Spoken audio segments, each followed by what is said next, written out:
Welcome back to Jade Joy Stories.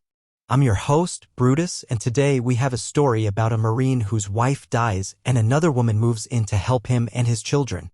Pretty soon he starts to develop feelings and is looking for advice on how to go forward. This story comes with multiple updates, so stay tuned for those. Posted by user SP8. I'm a 28-year-old male and I'm starting to fall for my 24-year-old wife and am unsure how to proceed. This is all a very complicated and sad situation.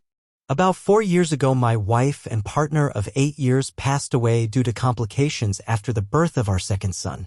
I was deployed at the time and completely devastated. After flying home, I felt that nothing would make me happy again. My sons are great, now 6 and 4, but overwhelming, so I asked a sister of one of my Marine buddies, Cass, to help out. She had been friends with my wife, but not great friends, and she agreed in exchange for a place to stay. At the time, Cass was only 20 years old and in quite a bit of debt at the fault of her extremely abusive ex-boyfriend, who she had finally left about 3 months earlier. During the first few weeks of her helping out with the boys, she asked to borrow money to see a doctor due to shaking hands. I happily obliged. She was an angel, doing all of the cooking and cleaning and keeping my young family together. It turned out that she had developed some sort of neurological disorder, probably brought on by repeated abuse. At the time it seemed simple. I had good insurance, she needed healthcare, I never thought I'd be able to move on from my wife, and she was afraid of intimacy. I agreed that I would marry her, but keep our platonic relationship. She promised not to burden me with her debt, and we had a prenuptial agreement and all. I know that this is fraud of the government, hence the throwaway, but we were both so damaged and needed somebody, if not intimately. The past 3 years have been about as good as expected, if not better. Cass is great, better than great. She keeps the house spotless, has food ready every night when I get home, and has been working overnight as a baker and almost has her debt paid off. Her condition has improved greatly also due to the great medical care she was able to receive. With the boys, she is a saint. She tells them about their mother, shows them pictures, takes the places for fun, and even taught them how to read. Of course, the 6-year-old just finished kindergarten. But my 4-year-old is going to be the smartest kid in his class next year. Sometimes the 4-year-old calls her Mommy, but she shushes him and reminds him that her name is Cass and that Mommy is the angel whose picture is above the fireplace. Once her debt is fully paid off, the kids are in school and she saves up a bit of money. She is going to go into a nursing program. Our relationship, still platonic but very caring. I've cried on her shoulders more times than I can count, and she's done the same.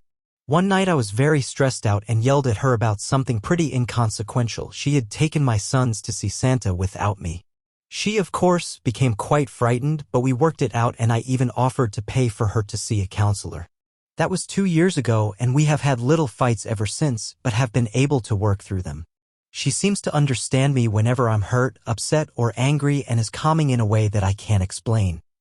The problem, Reddit, is that I think I might be falling for her.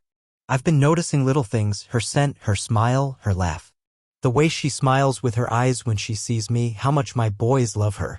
Not to mention that she's gorgeous, hardworking, and one of the strongest people I've ever encountered. A few nights ago I almost kissed her after we had put the boys to bed, and her hugs goodbye have started lasting a little bit longer. The other day she was taking a nap in my bed, she was washing her sheets, and I wanted to join her. Not have sex with her, just lay with her and hold and kiss her. I don't know what to do or how to even bring this up. It's been 4 years since my wife died. I can only think of a quote from a Song of Fire and Ice book in which a character says that when the sun has set, no candle can replace it. Meaning that since his true love has died, nobody could replace him.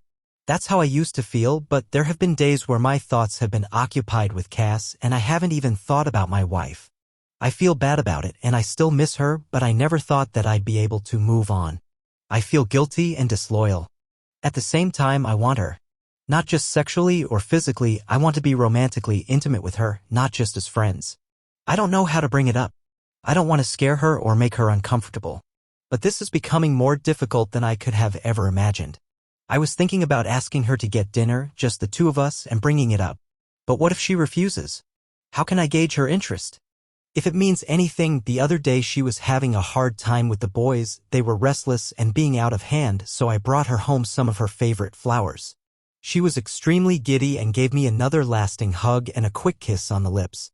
I was taken aback, but she pranced around, finishing dinner and putting the flowers in a vase. What does this mean? Edit, it's been an hour on here and you've convinced me to tell her.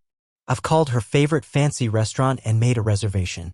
Her brother agreed to babysit and let her/me stay at his place tonight if she isn't into it/feels uncomfortable. She paid off her debt this morning. Apparently, she just texted me a picture of the check, and next week is our 3-year anniversary, so that is the prelude. I'm going to tell her at dessert. I'm nervous as can be. I'm glad he has decided to tell her how he feels. I hope she feels the same way and everything works out for them. But what do y'all think? What would you do if you were in her shoes? Let us know in the comments below. And if you are enjoying the story so far, don't forget to leave a like and subscribe to hear more stories like this one. Your support means a lot to a small channel like this one. Let's move on to the first update. Update 1. Last night was hectic at first. Our younger son had eaten what he calls a giant fuzzy spider, and Cass wanted to take him to the hospital even though he was fine. Her brother, we'll call him Joe, told her that he'd take care of it and basically forced her out of the house to celebrate getting out of debt. She really didn't seem like she wanted to go. At all. I became very nervous. So we got to the restaurant pretty early, but luckily they had a table. She ordered wine, which was odd because she hasn't drank much since she broke up with her ex, but I figured it was a time to celebrate. We made small talk for a while, but it seemed forced and I knew that I had to tell her soon. So, before the entrees even came, I said that I had something to talk to her about. She didn't smile and told me that she knew Joe told her, and my heart almost stopped. I hurriedly told her that I was so sorry. I didn't want her to find out that way. I wanted to tell her myself. She shook her head, frowned, and said that it was okay. She just wanted me to be happy and that I deserved it. I told her that I didn't want to stress her out or make her uncomfortable, but I just needed to tell her and see how she felt and that it was completely up to her. She gave me a look and said that it actually was up to me and just to do what made me happy. She said that she was probably going to move out after her program ended and promised to stay out of the way until then. It was then that I realized something was a bit off and asked what Joe had told her. She said that he told her I wanted to take her out to dinner to tell her that I had started developing feelings for a girl and wanted to ask Cass if it would be okay if I asked this girl out. It was then I realized that Joe had set me up for the most climactic pickup line ever to exist.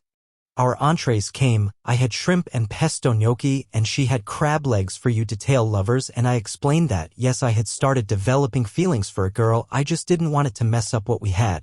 She said that it wouldn't mess anything up. She still loved the boys and would take care of them and the house. I continued to then explain that I wasn't going to ask the girl on a date, though, and she asked, incredulously, why not? Then I dropped my smoothest line I've ever dropped. Because I'm already on a date with her. Right? Thanks, Joe, because he must know about your planned movie and really wanted that line. She gave me this look that she gives my sons when they tell her things like, I'm going to the mall by myself, or I have a girlfriend named Tammy. Then she looked away, smiled, and shook her head and asked, really? I nodded and told her that I cared about her more than anybody else alive other than my sons, that I loved our family, and that I had fallen in love with her. She then took a drink of wine, rolled her eyes, and said, about time, Alex. And I'll never forget what happened next. Maybe it was a faux pas, but I leaned across the table and kissed her, spilling her wine.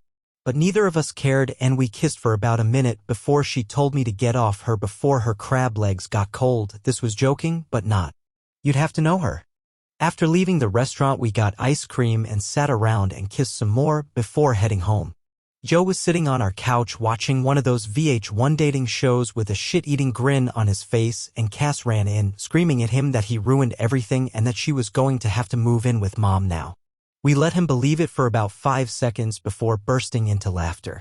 He shook my hand and told me that the boys were sleeping and left. I picked Cass up and kissed her and carried her to my room. At one point, the youngest son came in because of a nightmare and brought his dog, a golden retriever puppy, and claimed that the doggy was scared, so we, of course, let him in. I woke up early to make everyone breakfast and, of course, deliver, and am about to go and kiss my wife goodbye and ask my boss for the second part of the day off so that I can spend more time with her while the boys are at school, preschool. Seems like everything is working out for OP and his family. Tell me what y'all think in the comments below. We have 2 more updates before we get to the final update. Let's read those now. Update 2. Hey everybody. I hope your workday is going well. My day has been crazy. Everything has been going wonderfully lately though. It was somewhat strange at first explaining it to our friends and family, but most of them had already caught on, including my sons, who act as if nothing has changed. I'm pretty sure the little guys knew the entire time. Anyways, last night I came home and Cass was out of it. Dinner was burnt, which is no big deal. I can't really cook well or anything, but it's out of character, and she was drinking, lightly, only 1 or 2 glasses of wine. I asked her what was wrong. Obviously I was concerned, and she told me that her ex-boyfriend got parole last week. I was flabbergasted, since she should have been able to testify at his parole hearing, I believed. Apparently the crime that he was incarcerated for was unrelated to the abuse, which I had always assumed was the reason, but Cass had been 1. Assured it would put him away for a decade at least, and 2. Had been far too afraid to testify against him or press charges. Apparently he'd been arrested for this felony, and when he was being held, he asked her to post bail, but instead she asked my first wife for help moving out and moving on. I don't know what to do. I don't think that we have any legal ways to put him back into prison. She knows that she should have gone to the police and is guilt-ridden and upset about it now. I know that she's going to be safe because if he tries to even contact her, I'll take a legal recourse of action to make sure that he doesn't so much as touch her. I've taken off work today but promised that even when I go back, I'll have my buddies stopping by throughout the day. But I don't know how to make her feel safe. I've contacted my lawyer about filing a restraining order, and he said it shouldn't be too hard, but she's a mess. I just don't know how to make her believe that she's. I doubt this person will come around, but I know what I'm going to do if he tries. This is the next to last update. So let's see what he has to say about how all this mess turned out. Update 3. I first of all would like to apologize for not keeping you guys updated. I've honestly just been pretty occupied with life lately, and last night I had trouble sleeping. I was just browsing the internet when an article came up about Reddit, and I thought, I wonder how those nice people are doing. Then I signed in and realized that a lot of you really care about how my life is going with Cass. The answer is pretty well now. Things got tough for a while when her ex was released from prison last year, though. She was so afraid that he'd contact her until he did. I remember that night like it was 5 minutes ago. Somebody rang our doorbell and the oldest son answered. He asked for Cass. She told the boys to go upstairs and gave me a look, and I knew. But she didn't look scared. The bastard apologized and begged for forgiveness and asked for a second chance. She was so brave. I wanted to kill him, but she told him no and asked him to leave. He did, and he tried to contact her a few more times before we got an order of protection against him. Last I heard, he moved upstate to live with his dad or something. Around this time, her brother Joe also got into a really bad car accident and ended up having to move in with us for a while. He's a great guy and one of my best friends, so we didn't mind, but it was a stressful time. About 7 or 8 months ago we finally, consummated our marriage, I guess you can say. The boys are doing great and are really happy. Cass got a pretty good job, although I think she's working too much overtime and loves it. We're expecting our first child in February and couldn't be more excited. You could say that life is pretty good. I'll be around for another few hours if you guys have any questions. Wow. Looks like life is going well for OP and his family. He came back with one final update to let us know how life is working out. If you are enjoying the story, don't forget to subscribe to hear more stories like this one. Let's move on to the final update. Final update. It's a girl. Technically she was born in early March, but I didn't want to make the title "It was a girl." Sorry for not updating. It was a pretty rough pregnancy, and Cass has put her foot down about wanting more. I guess 3 is enough, but everything turned out great. Little Therese was 21 inch and 9 pounds at birth and as bald as I am. She's way easier than the boys were. She hardly ever cries and is the most photogenic baby ever. Our youngest son is completely smitten and always tries to help. It's less cute than you think. Joe is also doing okay. His back is still bothering him, but he's dating a girl who actually went to my high school, 2 years younger than me, though. He's pretty happy with her, and we're all very happy for him. Other than new fatherhood, not much to update. Thank you all for all your help. I really appreciate y'all. Well, that concludes another journey through Reddit. If you enjoyed today's story, be sure to hit that like button and subscribe to Jaded Joy Stories so you never miss out on the next adventure. And hey, if you've got your own story to share, feel free to drop a comment below. You never know, you might hear your story read one day. This is Brutus, see y'all next time.